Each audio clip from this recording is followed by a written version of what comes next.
Hello friends, welcome to Kuldeep education point. तो ये हमारी क्लास 25 है प्राचीन भारत की। और आज हम इस क्लास में हमारा नया टॉपिक जो महाजनपद है उसको करेंगे। हमने अपनी प्रीवियस क्लास में हमारा उत्तर वेदित सभ्यता को कंप्लीट कर दिया था। तो आज हम इसमें हमारा नया टॉपिक महाजनपद को शुरू करेंगे। जिस प्रकार से हमने वैदिक सभ्यता में पढ़ा था कि लोग एक कबीले में रहते थे, कबीले से वो आपके जन में रहने लगे, मतलब बहुत सारे कबीलों को जोड़कर एक जन बना और जन को जोड़कर जनपद बना और बहुत सारे जनपद को जोड़कर आपका महाजनपद बना था। हमारे जो इतिहास में आपके टोटल 16 जनपदों का उल्लेख मिलता है। तो इनकी जो जानकारी मिलती है महाजनपद की, वो मिलती है आपकी बौद्ध ग्रंथ, जैन ग्रंथ से।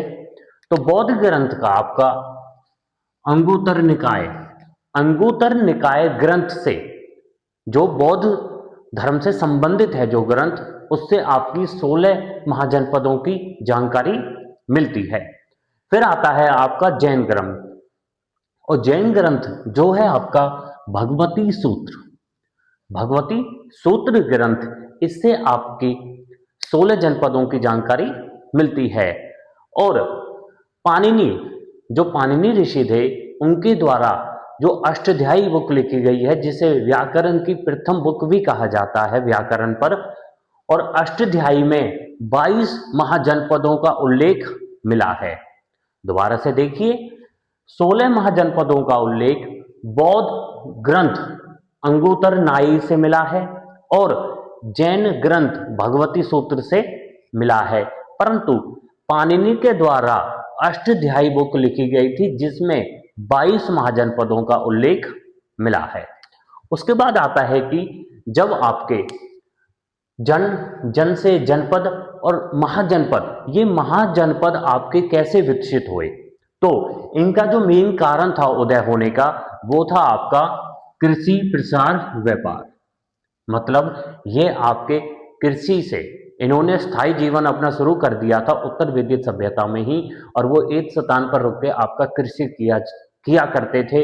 और कृषि से जो फसलें होती थी और जो पशुपालन भी करते थे, उनका वो व्यापार किया करते थे और अपने राज्य को समृद्ध बनाते थे।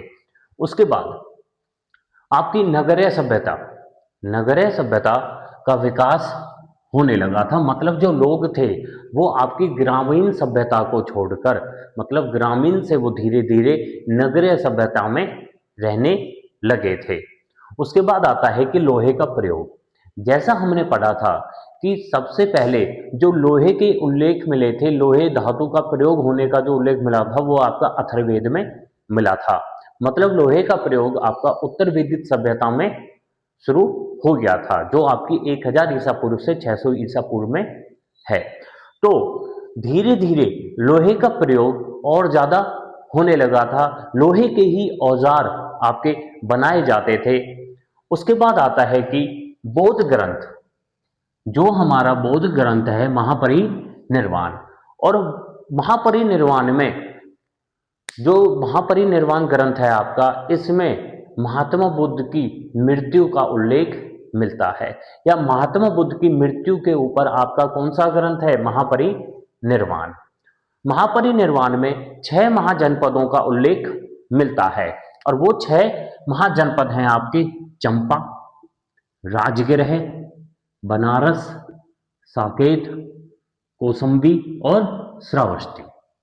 6 जनपद मिले हैं आपके महापरिनिर्वाण में, और महापरिनिर्वाण में उल्लेख मिलता है महात्मा बुद्ध की मृत्यु का।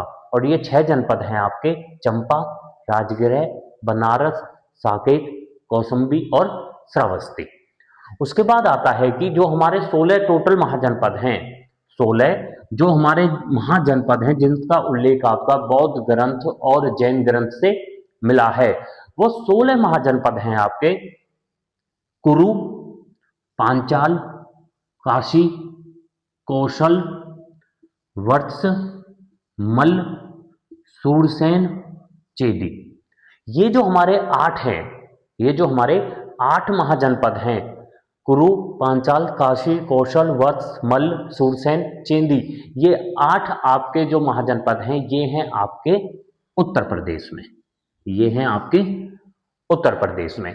उसके बाद आता है हमारा 9वां अंग मगध, वज्जी, मृत्स्य, अस्मक, अवंती, गंधार और कंबोज। इस प्रकार से ये हमारे 16 महाजनपद हैं। जो आपका ये महाकंबोज जनपद है, ये आपका कंबोज जनपद है, इसमें कौटिल्य जो आपके चाणक्य हैं, जो आपके कौटिल्य हैं, कौटिल्य ने वार्ता शास्त्रोपजीवी संघ कहा है। मतलब कंबोज महाजनपद को कौटिल्य ने वार्ता शास्त्रोपजीवी संघ भी कहा है। इसे ये क्यों कहा गया है कौटिल्य के चाणक्य के द्वारा? तो ये कहा गया है क्योंकि कंबोज में कृषि, पशुपालन, वाणिज्य, शस्त्र द्वारा जीविका करी जाती थी। मतलब वो आपका जो जीवन जीते थे, जो अपना निर्वाह करते थे, वो आपका कृषि, पशुपालन, वाणिज्य, शस्त्रों द्वारा अपना जीवन जिया करते थे। और कंबोज में ही श्रेष्ठ घोड़ों के लिए प्रसिद्ध था। कंबोज जो महाजनपद था वो आपका श्रेष्ठ घोड़ों के लिए प्रसिद्ध था। इसी वजह से कौटिल्य ने कंबोज को वार्ता शास्त्रोपजीवी संघ कहा था। अब हम अपने जो हमारे 16 महाजनपद हैं उन्हें एक एक करके स्टार्ट करेंगे। तो सबसे पहले जो आप हमारा आता है वो है आपका कंबोज, जिसके बारे में अभी हमने पढ़ा था कि कैसे कौटिल्य ने कंबोज को वार्ता शास्त्रोपजीवी कहा था। उसके बाद आता है कि कंबोज जो महाजनपद था वो आपके कौन कौन से क्षेत्र में फैला हुआ था, या कौन कौन से क्षेत्र में कंबोज के लोग रहा करते थे। तो वो थे आपके दक्षिणी पश्चिमी कश्मीर में, राजौर व हजारा जिले में, जो आपका पाकिस्तान में है। मतलब कश्मीर अफगानिस्तान के आसपास और राजौर हजरा पाकिस्तान में रहा करते थे आपके कंबोज के लोग, या कंबोज उस क्षेत्र में फैला हुआ था। कंबोज की जो राजधानी थी, कंबोज महाजनपद की जो राजधानी थी वो थी आपकी राजपुर और हाटक। राजपुर और हाटक आपकी राजधानियां थी कंबोज महाजनपद की। उसके बाद आता है हमारा दूसरा महाजनपद, और दूसरा महाजनपद है आपका गांधार।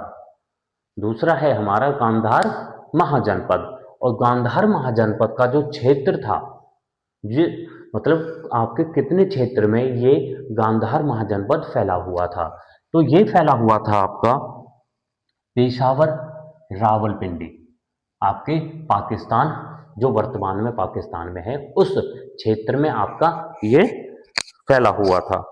उसके बाद आता है कि गांधार की जो राजधानी थी वो थी आपकी तक्षशिला और पुष्कलावती। पुष्कलावती और तक्षशिला इसकी राजधानियां हुआ करती थी। तक्षशिला जो शहर था, तक्षशिला का नाम रखा गया था भरत के पुत्र तक्ष ने इसकी स्थापना करी थी। और पुष्कलावती का जो आधुनिक नाम है वो है आपका चार सिद्धा। उसके बाद आता है कि गांधार महाजनपद का एक प्रतापी राजा था, जो था आपका पुष्कर सारीन।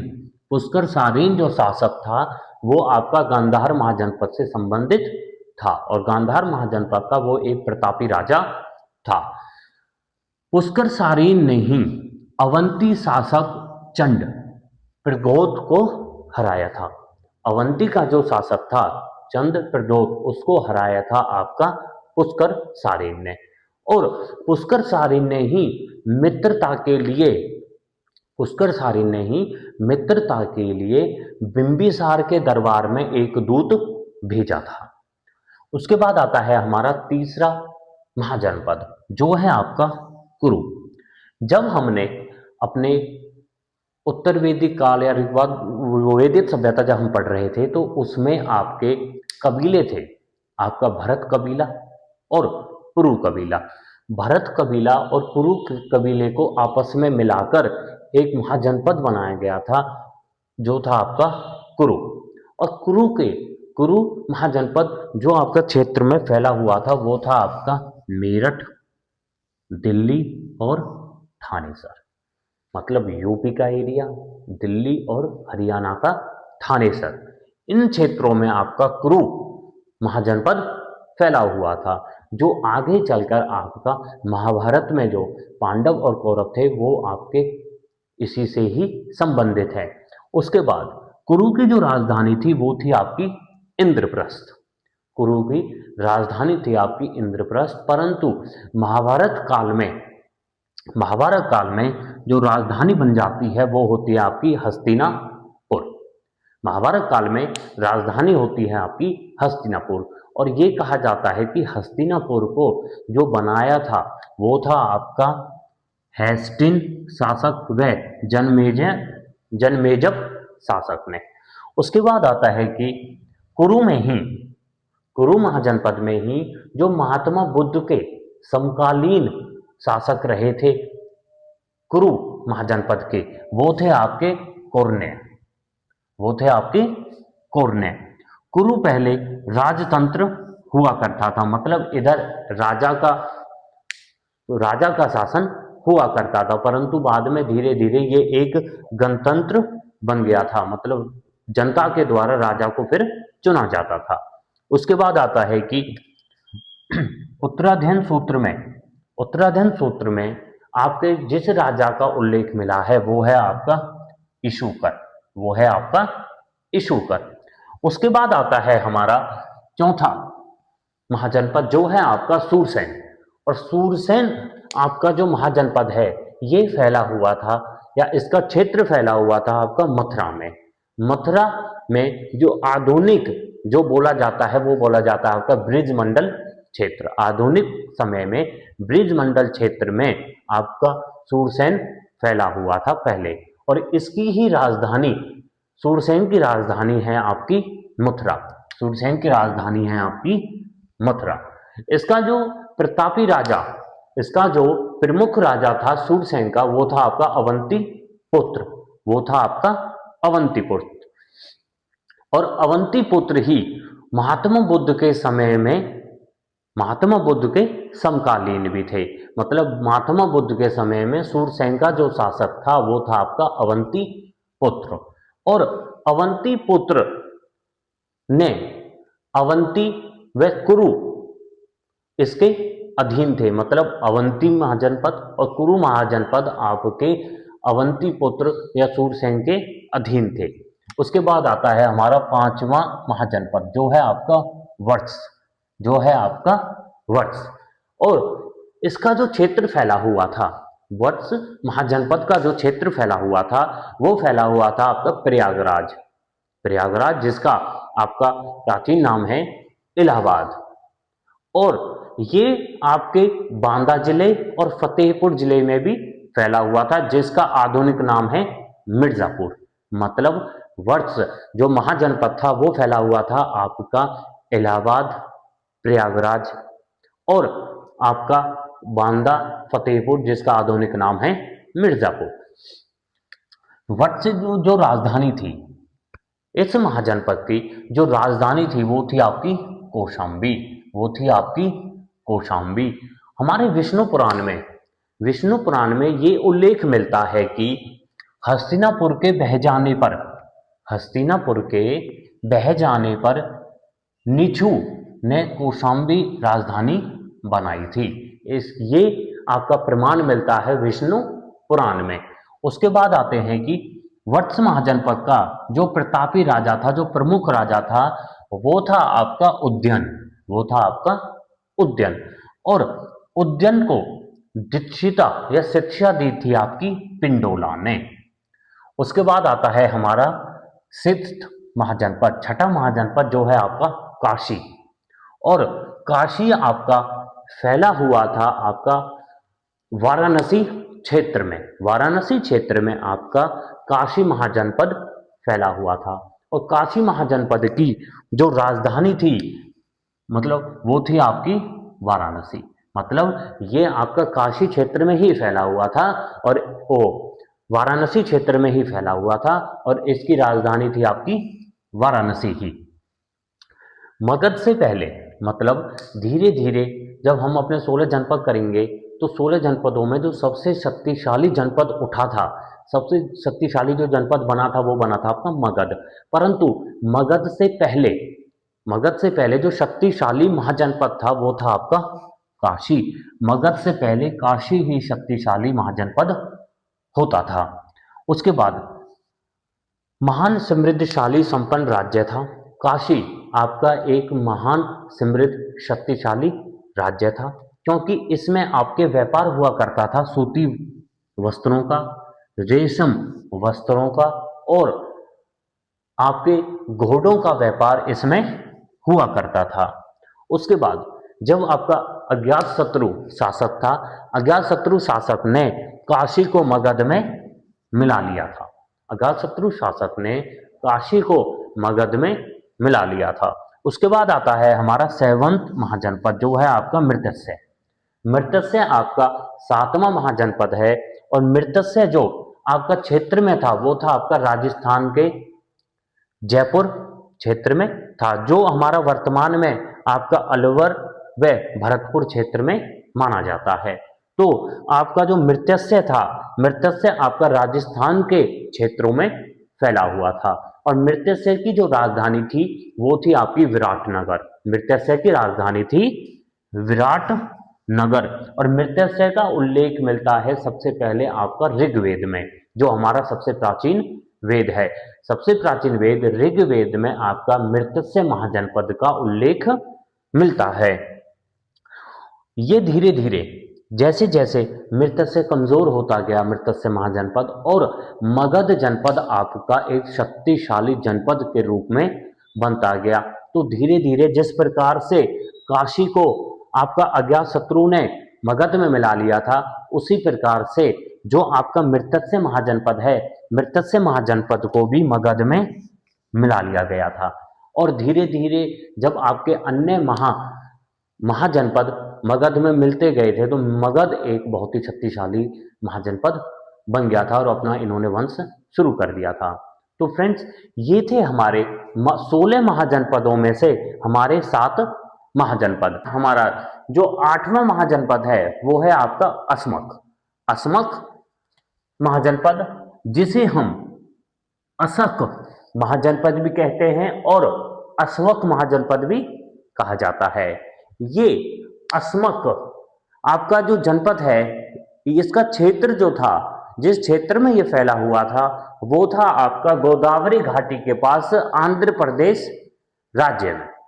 उसके बाद ये कहा जाता है कि 16 जो जनपद थे हमारे, 16 जनपदों में से एकमात्र ऐसा जनपद था ये जो आपका दक्षिण भारत में था।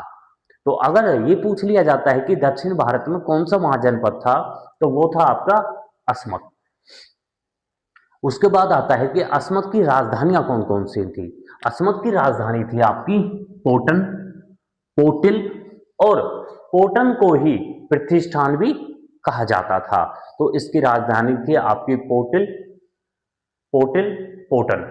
उसके बाद हमारा जो वंश था इक्ष्वाकु वंश के जो शासक थे, इक्ष्वाकु वंश जो आपका रहता था, उस इक्ष्वाकु वंश का जो राज चलता था, ये कहा जाता है कि वो आपका अस्मक महाजनपद में ही रहा करते थे। उसके बाद आता है कि राजा अरुण ने कलिंग जीता था। आपके अस्मक महाजनपद का एक राजा था आपका अरुण, और अरुण ने ही कलिंग जीता था।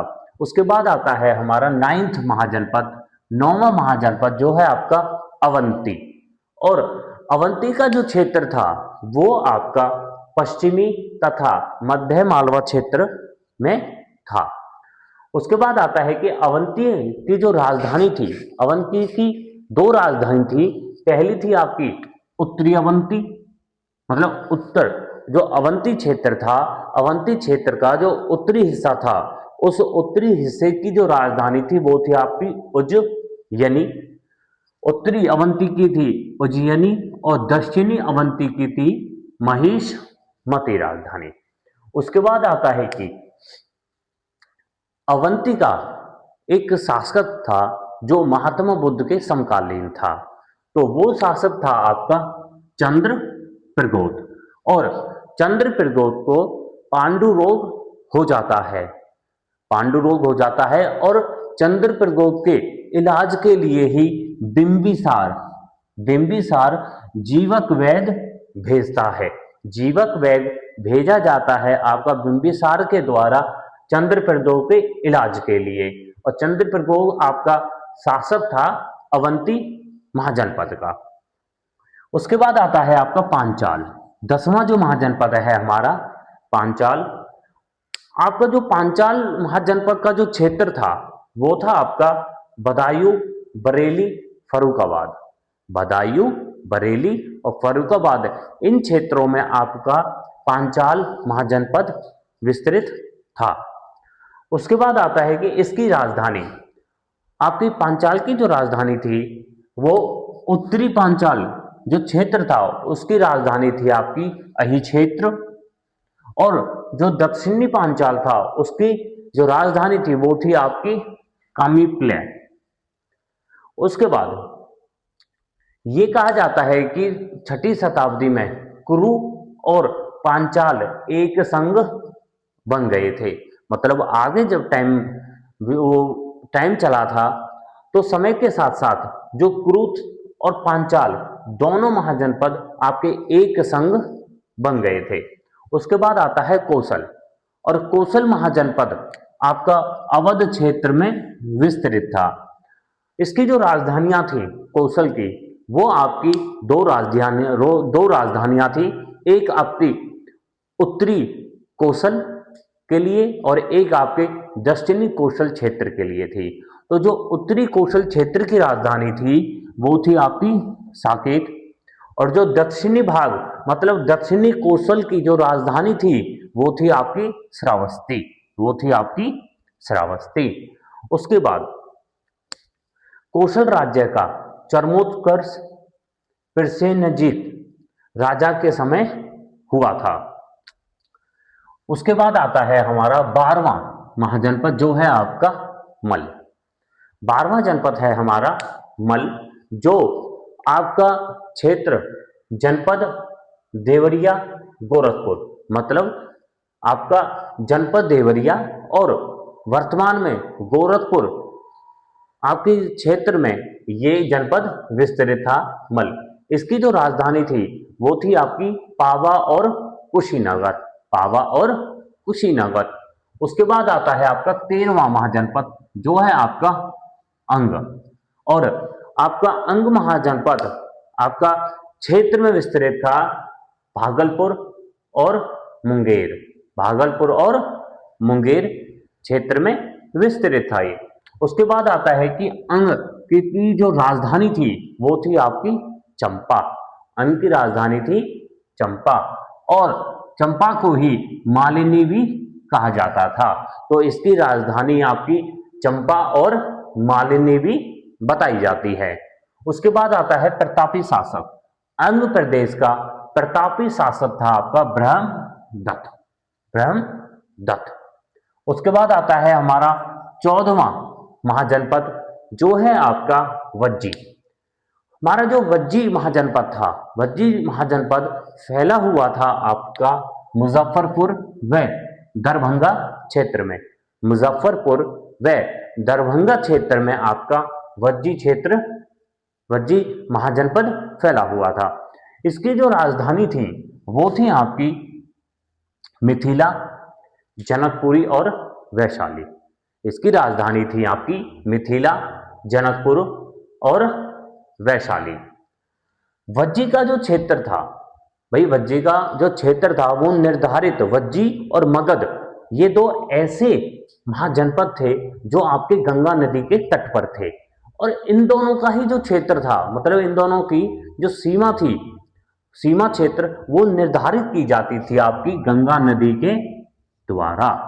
गंगा नदी के द्वारा दो महाजनपदों की सीमा निर्धारित की जाती थी, वज्जी और मगध की। उसके बाद आता है कि ये जो वज्जी था ये बहुत बड़े साम्राज्य में फैला हुआ था। इसमें आपके 8 राज्यों का संघ था, ये 8 राज्यों का संघ था आपका वज्जी। फिर आपका 15वां जो महाजनपद आता है वो है आपका चेदी या फिर चेती। जो आपका चेती है ये आज के समय में जो आपका आधुनिक बुंदेलखंड है, आधुनिक बुंदेलखंड जो क्षेत्र है उसमें आपका चेती महाजनपद रहता था। और इसकी जो राजधानी थी वो थी आपकी सोथीवती और सप्रीमती। सोथीवती और सप्रीमती इसकी राजधानी बताई जाती हैं। उसके बाद आता है हमारा 16वां व अंतिम महाजनपद। इन 16 जनपदों में से जो सबसे ज्यादा विस्तृत हुआ था या जो सबसे ज्यादा शक्तिशाली माना जाता था वो आपका माना जाता था मगध। मगध ने ही आगे चल के अपने वंश को और बढ़ाया था। मगध जो था वो आपका दक्षिणी बिहार, पटना व गया के क्षेत्रों में फैला हुआ था। मगध की 2 राजधानियां थी आपकी, एक थी राजगृह और दूसरी थी आपकी गिरिवर्ज। मगध की 2 राजधानियां थी आपकी राजगृह और गिरिवर्ज। मगध जो महाजनपद था वो इतना फेमस किस वजह से हो गया था, मतलब इसके उदय का क्या क्या कारण थे? तो इसके उदय के कारण थे कि मगध जो महाजनपद था वो 5 पहाड़ियों से घिरा हुआ था। 5 पहाड़ियों से घिरा हुआ था आपका मगध, और एक समृद्ध उर्वरक क्षेत्र था। मतलब वहां की जो जमीन थी वो आपकी उपजाऊ जमीन थी, वहां पे फसलें उपजाई जाती थी। उसके बाद अच्छा संचार तंत्र था, मतलब वहां का रास्ता या फिर कम्युनिकेशन स्किल, कम्युनिकेशन जो रास्ते थे वो आपके बहुत ही अच्छे थे। उसके बाद आता है कि जो मगध के शासक थे या मगध के जो राजा थे वो आपकी अच्छी साम्राज्य नीति विस्तार किया करते थे। मतलब मगध का जो प्रशासन था वो आपकी अच्छी नीतियों के द्वारा चलता था। तो ये कारण थे जिससे मगध इन 16 महाजनपदों में से मगध जो सबसे ज्यादा विस्तृत साम्राज्य बन गया था। उसके बाद आता है हमारे कि मगध जो महाजनपद है, मगध का जो उल्लेख मिलता है वो सबसे पहले मिलता है आपका अथर्ववेद में। मगध का उल्लेख ऋग्वेद में नहीं मिलता। मगध महाजनपद का जो उल्लेख मिलता है वो मिलता है आपका अथर्ववेद में।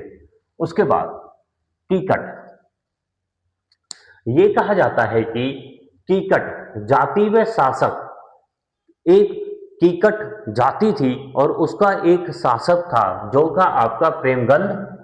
प्रेमगंध का उल्लेख मिलता है आपका, और पहचान की गई थी इनकी मगध से कि ये मगध में एक जाति रहती थी और मगध का ही ये एक शासक था प्रेमगंध। उसके बाद आता है कि जो ये हमारा वज्जी और मल, वज्जी और मल आपके जो ये 2 हमारे महाजनपद हैं, ये इन 2 महाजनपदों में आपका गणतंत्र था। मतलब ये राजतंत्र नहीं थे, ये आपके गणतंत्र थे।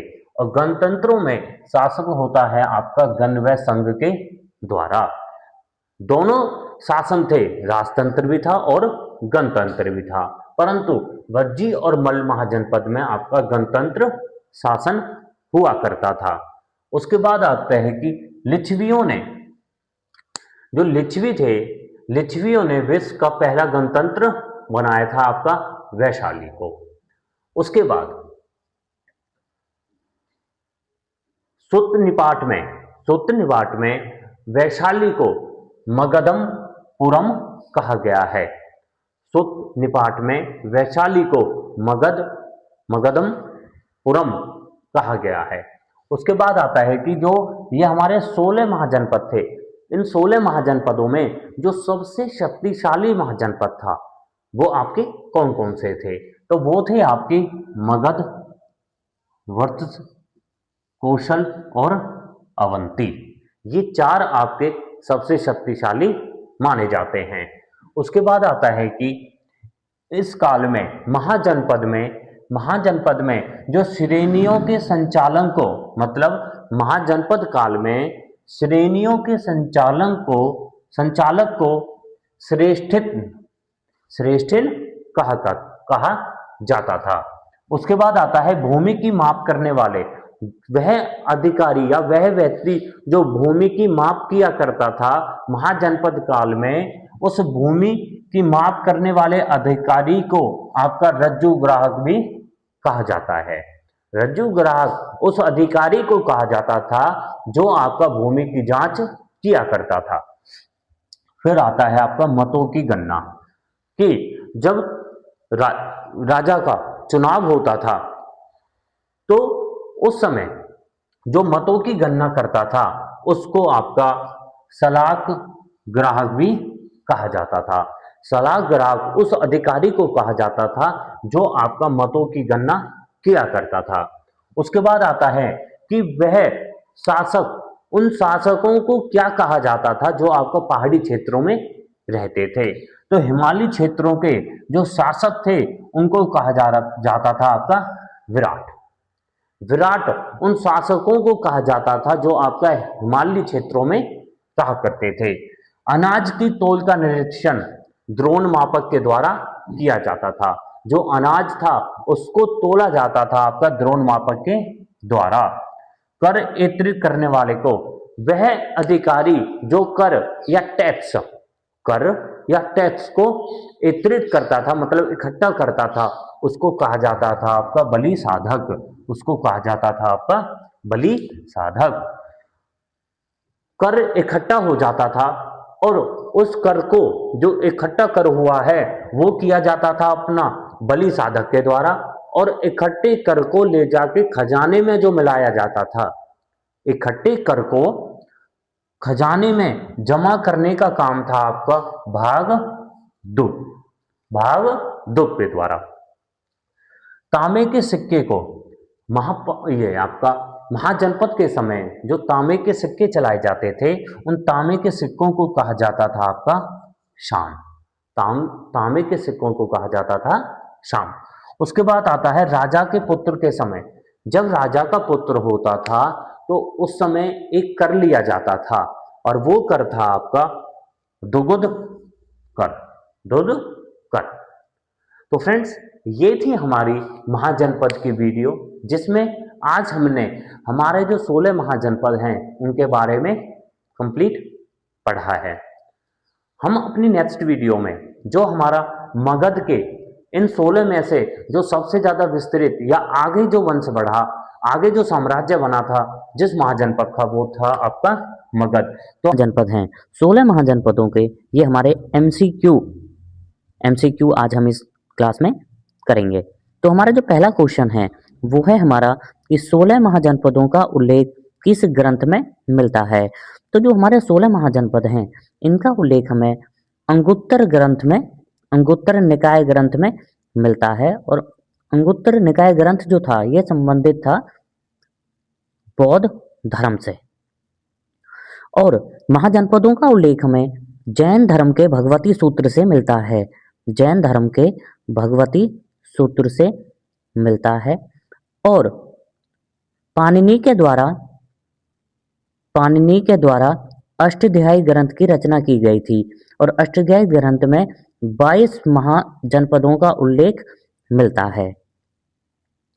नेक्स्ट क्वेश्चन है हमारा कि 16 महाजनपदों का काल किससे संबंधित माना जाता है। तो 16 महाजनपदों का जो काल माना जाता है वो हमारा 6ठी शताब्दी ईसा पूर्व से माना जाता है। 6ठी शताब्दी ईसा पूर्व से माना जाता है, क्योंकि उस समय जो थे वो नगरीकरण का विकास हो रहा था। नगरीकरण का विकास हो रहा था और लोहे का प्रयोग भी होना शुरू हो गया था। लोहे का प्रयोग भी होना शुरू हो गया था। नेक्स्ट क्वेश्चन है हमारा कि निम्न में से कौन सा महाजनपद गणराज्य था। कौन सा महाजनपद 16 महाजनपदों में से कौन सा महाजनपद गणराज्य था। तो दो जो महाजनपद थे वो हमारे गणराज्य थे। पहला था हमारा वज्जी हमारा महाजनपद था, और मल। उसके बाद जो वज्जी की राजधानी थी 16 महाजनपदों में जो वज्जी था, जो गणराज्य था, इसकी जो राजधानी थी वो थी वैशाली, वो थी वैशाली, जिसे मिथिला भी कहा जाता था, मिथिला भी कहा जाता था। और मगध, जो हमारा मगध, गंगा नदी जो थी, गंगा नदी सीमा रेखा बनाती थी मगध और वज्जी के बीच में। तो मगध और वज्जी के बीच में जो सीमा बनती थी वो गंगा नदी के द्वारा बनाई जाती थी।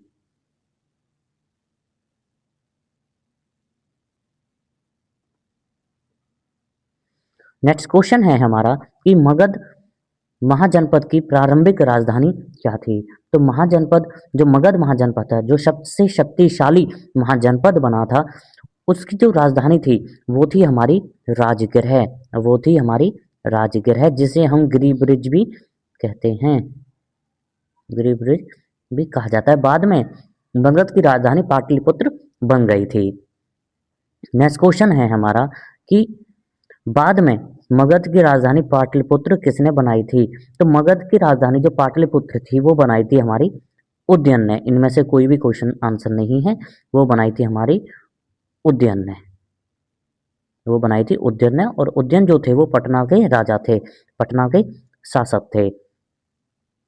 नेक्स्ट क्वेश्चन आता है हमारा कि महात्मा बुद्ध का महापरिनिर्वाण किस महाजनपद में हुआ था। महापरिनिर्वाण का मतलब होता है मृत्यु। तो महात्मा बुद्ध की मृत्यु किस महाजनपद में हुई थी। तो वो हुई थी हमारी मल महाजनपद में, वो हुई थी हमारी मल महाजनपद में। और मल महाजनपद की हमारी राजधानियां थी पावा व कुशीनगर, पावा व कुशीनगर इसकी राजधानी थी। और ये भी हमारा एक गणतंत्र था, ये भी हमारा गणतंत्र था। नेक्स्ट क्वेश्चन आता है हमारा कि कौशल महाजनपद की राजधानी क्या थी।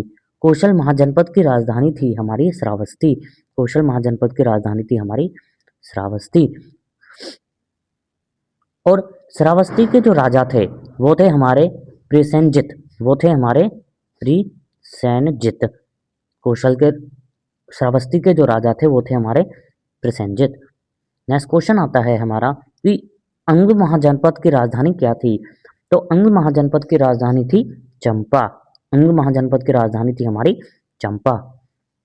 नेक्स्ट क्वेश्चन आता है हमारा कि वज्जी संघ की राजधानी क्या थी। तो वज्जी संघ की राजधानी थी हमारी वैशाली, वज्जी संघ की राजधानी थी हमारी वैशाली, वज्जी संघ की, जो इसके वज्जी और मगध के बीच में गंगा नदी सीमा बनाती थी, गंगा नदी सीमा बनाती थी वज्जी और मगध के बीच में।